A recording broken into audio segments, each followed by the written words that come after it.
The great outdoors, something gamers are actually quite familiar with. But who needs the real thing, the fresh air, the sun? We have overpriced graphics cards, folks. We could be doing a healthy activity, or we could simulate it.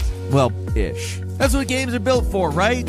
Something like that. Hi, folks, it's Falcon, and today on Game Ranks, 20 games that let you enjoy the wilderness. Starting off with number 20, Sons of the Forest. It's right there on the tin. Who doesn't like a nice long virtual walk through the forest? With this forest, though, you don't have to, get through work or school or whatever, pack up a bunch of hiking gear, drive 2 hours out to the middle of nowhere, and enjoy nature for 20 minutes before you get tired and hungry and it's dark now, so you're liable to get hunted by relentless, the Grey-style wolves. Honestly, on normal, Sons of the Forest isn't a lot better. Everything on the island wants you dead, from the cannibals to the mutant cannibals to the super mutant cannibals. It's a violent and dangerous place.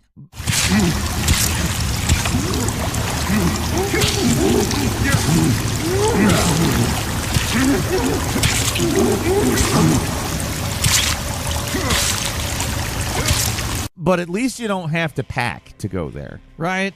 That's the benefit. Also, you can't really die. The wolves could kill you, but the super mutants are not real. And on top of it, it has some of the most beautiful wilderness I have seen in a survival, nay, any game. The forests are just so dense and uneven. The developers just did such an excellent job avoiding all the usual video game pitfalls of a forest. Most of the time, they're too sparse compared to the real thing. This forest looks fantastic. And the way the light streams in between the branches makes an almost ethereal place that's a joy to wander around in.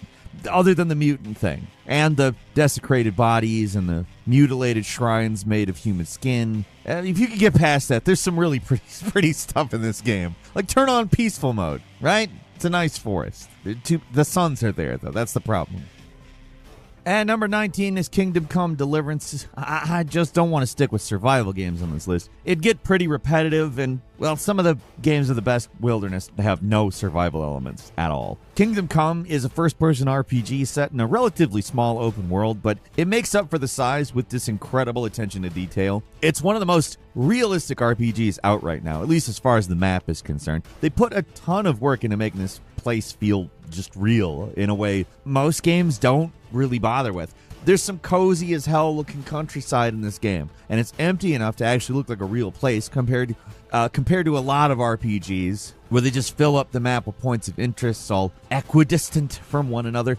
It's a world that isn't filled with rewards to collect, but just walking around feels like being transported back to Bohemian 1403. Not that I know what that feels like. I feel like that's what it feels like, though, okay? The forests are just super impressive here. They're dense, they're full of tall grass and fallen logs and trees of all shapes and sizes. They put a ton of effort into making this countryside as detailed as anything else in the game. And unlike a lot of other RPGs, you don't get jumped by wild animals and bandits every 3 steps. So if you really want to treat Kingdom Come as a medieval walking simulator, you're mostly free to do that. And number 18 is theHunter Call of the Wild. Even though it's meant to be a hunting game primarily, it's also one of the best wilderness enjoyer games out there right now. It's got these huge swaths of wilderness just from all over the world, and no real dangers to worry about. You're the hunter, not the prey. You got a big old rifle. The wild is calling you, and you're there to shoot it. Most of the thrills in this game come from spotting game, tracking them, getting a clean shot, and that's not dangerous. I mean, unless you're an absolute moron with handling guns, but that's not something you're even allowed to do in theHunter Call of the Wild. You're competent whether you like it or not, so yeah. It's not the best looking game at this point, but the wilderness maps are gigantic and realistically scaled. You can spend a ton of time walking without seeing much of anything, and if you're a true hardcore wilderness explorer, that's a feature, not a bug. And hey, if you don't want to hunt, you don't have to. There are photo missions to go on and just take pictures of landmarks and animals. So the whole hunting part of theHunter, if that's not your thing, you can pretty much turn the game into a full-on nature documentary simulator instead. I, however, hear the call of the wild and fill the wild with bullets. And number 17 is Subnautica. There's two sides to Subnautica. The real chill surface zones where you start the game, and then there's the nerve-wracking deep oceans. The photogenic opening zones, they're perfect for undersea video game tourism. They're visually charming, mostly empty of dangerous fauna, but the fear of drowning or big open-world spaces can get to people, and if it does, there's not a lot of wilderness you'll be enjoying in Subnautica. It does have its own version of peaceful mode. You can explore and build without having to worry about violently being devoured by a giant alien kraken thing. So if you don't want to risk it all for the oceans, forests, things, whatever, you don't have to.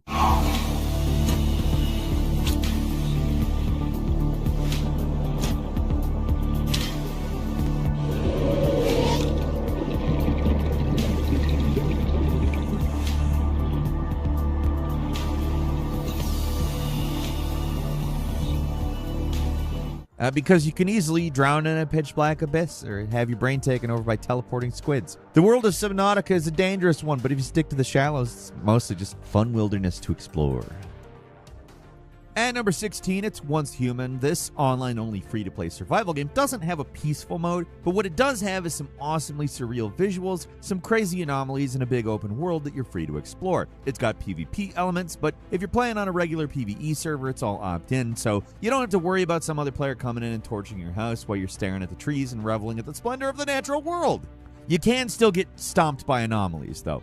What works so well about the world of Once Human is it's both very mundane and very surreal. You can spend hours without seeing anything out of the ordinary if you want, or you can seek out the weirder parts of the world as well. Either way, you have a map that's fun to explore, and if you stick to the right places, it's mostly free of things that want to kill you. In terms of this list, that you can't just turn all that off is a point against the game's favor, at least as a nature walk video game, but it's a great looking game with a lot of really cool wilderness to check out. At number 15 is Horizon Forbidden West. Dense, lush, and varied, the open world is one of the sequel's greatest assets. They condense a huge chunk of land into a relatively small place. There's bits of California, Nevada, Washington, and a whole lot more stuffed into this relatively small map, which makes it feel much bigger than it actually is. Just the variety of locations is super impressive. You got dusty canyons, western prairies, deserts, entire jungles, snowy mountains, and coniferous forests. There's so much to see here, and it's all rendered in incredible detail. It's not pure wilderness, with the robots everywhere who want to kill you. So playing this game isn't exactly a nature hike. It pretty much is inevitable. You have to sneak around or kill something. But you're also not getting bombarded every 5 seconds like some other open world games out there. So there is time to just stop and reflect, find a nice viewpoint to take in the scenery. Some of the most impressive places in Forbidden West are where the ruins of civilization are overgrown by nature, and there's a whole lot of that here. My personal favorite location in the entire game is the Isle of Spires, the game's version of San Francisco. The towers are completely decimated husks, and the streets have been taken over by life. It's less post-apocalyptic and more post-apocalyptic. There's a beautiful desolation in the way the nature's overtaken everything. These are the places Horizon really excels at. There's destruction and devastation everywhere, but instead of being gray and lifeless, this world is full of life in a really visually interesting way.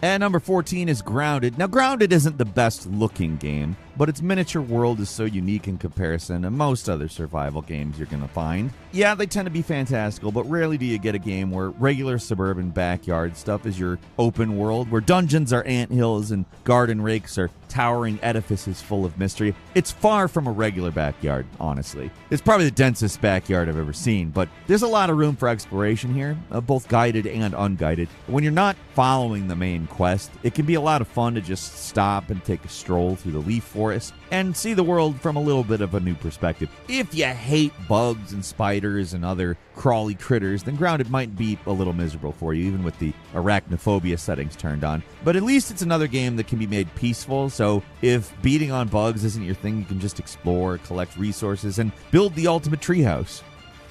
And number 13 is Red Dead Redemption 2. Like, you knew this was going to be on this list. Now, I talked about the 2018 remake of Shadow of the Colossus being very pretty, but Red Dead Redemption 2, it's from the same year, and I mean, even though it's getting on in years, it's one of the most beautiful open worlds of all time. Almost every frame looks like it would be hanging on someone's wall today. Like, honestly, most stuff doesn't look as good as Red Dead Redemption 2, at least in most ways. It just renders the outdoors unlike the way any other game has. Rather than going for strict realism, it goes for kind of almost painterly quality to it in how it chooses to represent stuff. Everything feels custom built, carefully crafted by talented artists to, you know, create something insane that doesn't really look insane in any way, but when you think about it, yeah.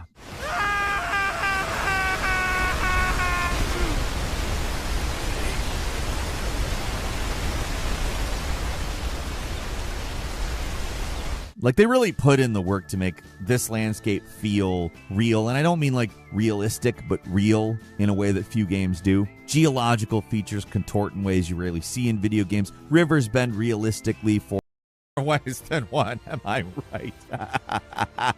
I'm sorry, birds don't wear underwear. This is a long and unnecessary joke. But foreign design. It may not look that impressive.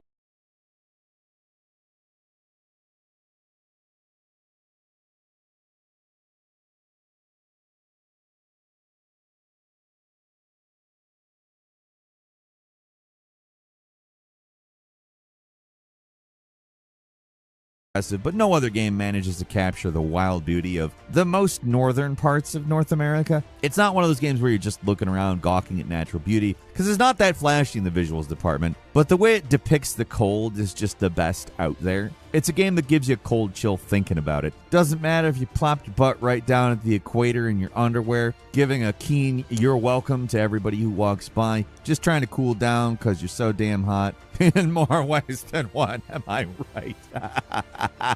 I'm sorry, birds don't wear underwear. This is a long and unnecessary joke. But let's say that you're not a bird, and that's what you're doing. You will feel cold playing The Long Dark. Might be a little bit of a stretch. I might be exaggerating a little, but every time I think about it, I feel cold.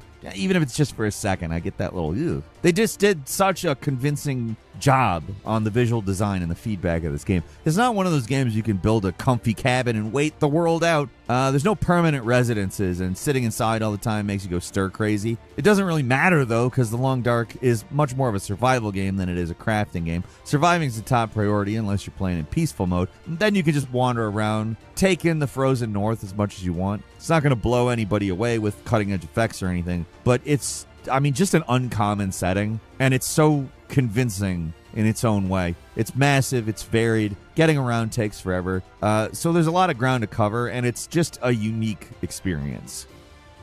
And number 11 is Ghost of Tsushima. I mean, if there's any other game that seems to encourage quiet reflection, it's this one. What makes Ghost stand out isn't because the world is realistic, because it ain't. It's not realistic at all. But like, everything just feels like it maximizes the natural beauty on display. It's certainly an idealized version of the real life island full of cascading waterfalls and atmospheric rainfall, and the leaves swirling majestically through the air, telling you which direction to go in. I mean, that's not how the real island works, but you know. The weather, it feels like it's there to support you, right? It makes the most electrifying showdowns and the most placid and beautiful moments worth taking screenshots of, you know?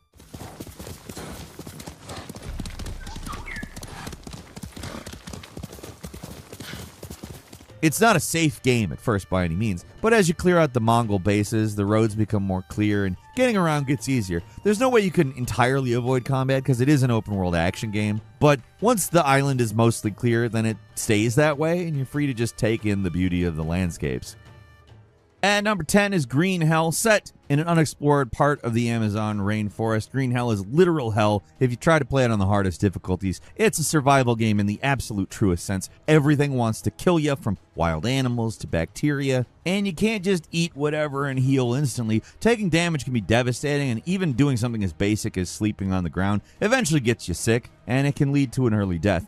For the hardcore nature lover, trying to survive can be fun, but if all you want to do is wander around the rainforest and do some sightseeing, this game does let you do it with a peaceful mode. The natives leave you alone, the wildlife doesn't hunt you, it's just a lot less stressful. With everything toned down, you can take the time to see the sights and explore its dense open world. It's one of the few games that is actually set in an Amazon rainforest and also does it well. It's a good game.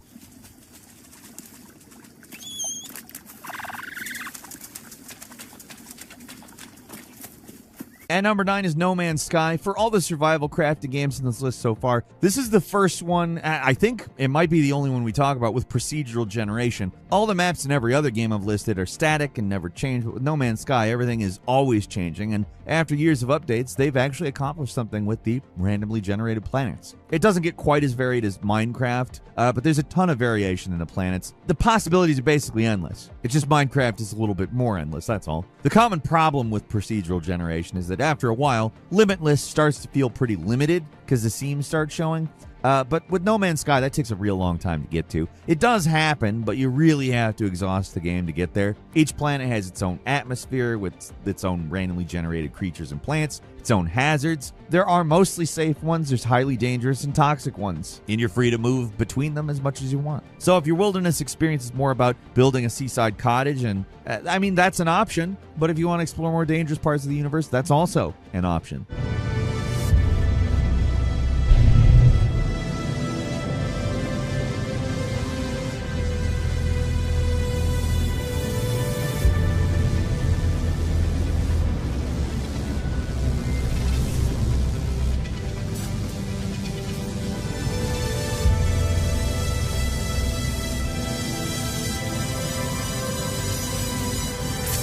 At number 8 is Assassin's Creed Origins. In most Assassin's Creed games, the cities are the real highlights, not all the stuff in between. But for me, the first game of the RPG trilogy is the one I'm probably most consistently impressed by. It comes down to the setting. The Egyptian landscape is just so unique for these open world games, and it's got these dunes, it's got palm trees, got lush wilderness, got deserts. I mean, it's honestly one of my favorite open worlds of all time. There's so many little impressive details, too, like how wandering through the desert for too long starts to trigger hallucinations. What's even better about it is that the first time they ever did a history tour mode was in this game. You can look around the world as much as you want. You don't have to worry about enemies or dying. The actual historical content's pretty surface level. It's mostly aimed at younger kids who haven't really had a detailed history class or anything yet. But there's still some interesting stuff here. For me, though, I just like climbing the nearest cliff and getting a bird's eye view of the entire kingdom. I mean, I don't have to climb in real life because I am a bird, but I get a bird's eye view of everything with my bird eyes, you know? Not in this game, though. Obviously, the whole kingdom is smaller than in real life, but you can't deny that view.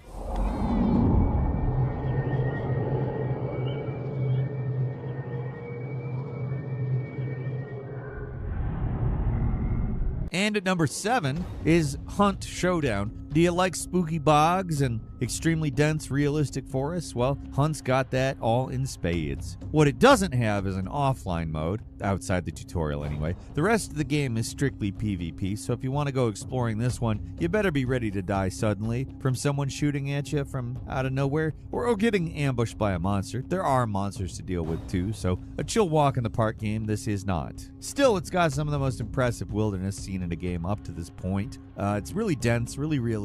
Not exactly pleasant to be in, not gonna lie. These aren't exactly the woods I would want to go through on a nature hike unless I wanted to get covered in leeches and poison ivy. But if you're looking for a more creepy autumn vibe for your nature game, Hunt's got it in spades. Death is swift and sudden even if you're playing the game normally, so good luck trying to enjoy the nature, but if you're prepared for it, then there are some really amazing looking sights to take in. A fantastic looking game, even with the post-processing that makes everything look unnecessarily spooky.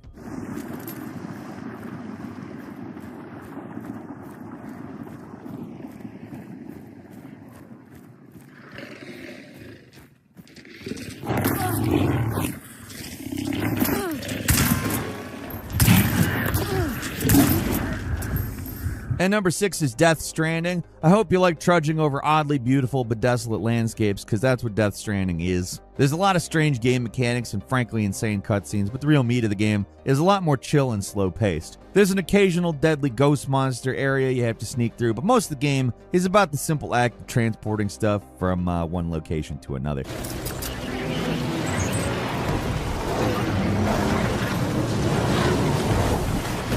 Few games put the environment front and center like this one, because getting around isn't simple. You actually have to think about where you're going and what you're doing, deploying ladders and ropes and zip lines. It's all needed to facilitate your journey through the wasteland. It's all beautiful as hell, too. There's so many times where I'm just tempted to stop and take in the atmosphere, and those are the moments where Death Stranding is working its best.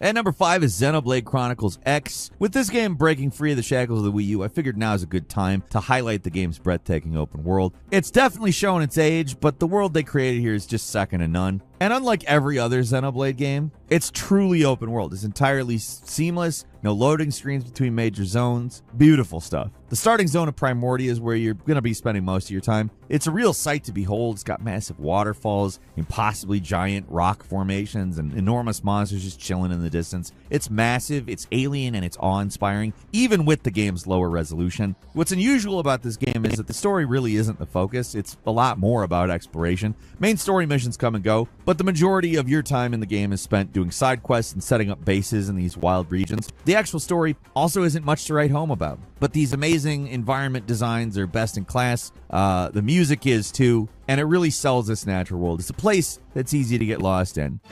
Let's see what you've got. Shadow Strike, lightning! Slide hammer! Move in and do some damage.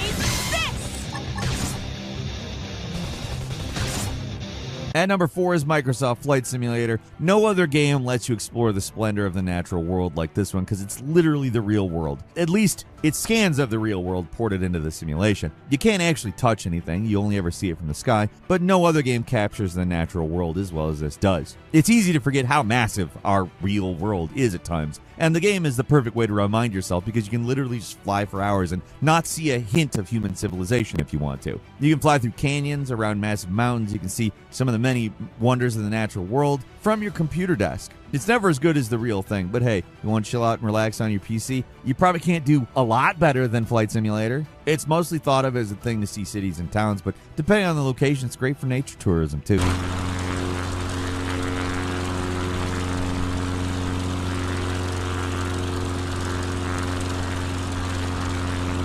And number 3 is Icarus. This unusual sci-fi survival game can be a strange experience, because when you're in the middle of the game, it'll feel like any other survival game. It's only when you're back at your spaceship between missions, or getting a dropship full of gear, that it actually starts feeling sci-fi. There's no aliens, and the environment is just like Earth. Looks very good, but there's not really anything sci-fi about it. The main reason I'm putting this one on the list is, there's not really anything that stands out about it, and some of the systems are honestly kind of annoying. But it's a game that looks so good and has such solid survival fundamentals at its core. It's a great game for the times when you just want to go out into the wilderness, cut some wood, and do some hardcore surviving.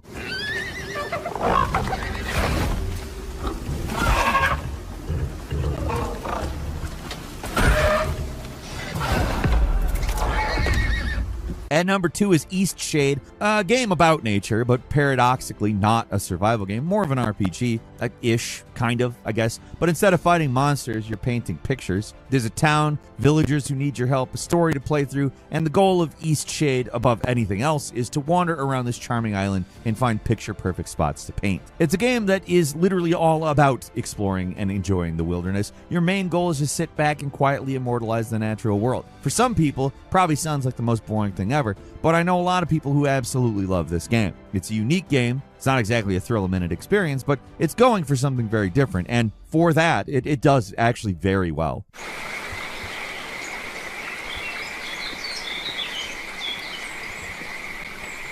And finally, at number 1, the most hardcore of survival games, Unreal World. Now, I'm going to say there's not a lot here for folks who don't want a game that punches you in the back of the head and kicks you in the groin for good measure. It's not a pretty game. Honestly, it's ugly, and the UI design is a mess, but its survival credentials can't be beat. It's one of the oldest and best games out there. You just have to get through a lot of confusion for it to click. Now, it does stick out because I'm talking about a game that isn't necessarily for folks who are interested in looking at the wilderness. This game is for people who are more interested in getting a somewhat authentic experience of survival in the wilderness. Nothing comes easily, and little mistakes can be super disastrous if they happen at the wrong times, but it never stops being kind of an eyesore to look at. But if you're a Survivorman style nature enjoyer, it's the pure nature experience on PC. Most of these games are all about seeing nature. This is about experiencing nature. And nature's kind of ugly when you're actually just, dealing with it unequipped.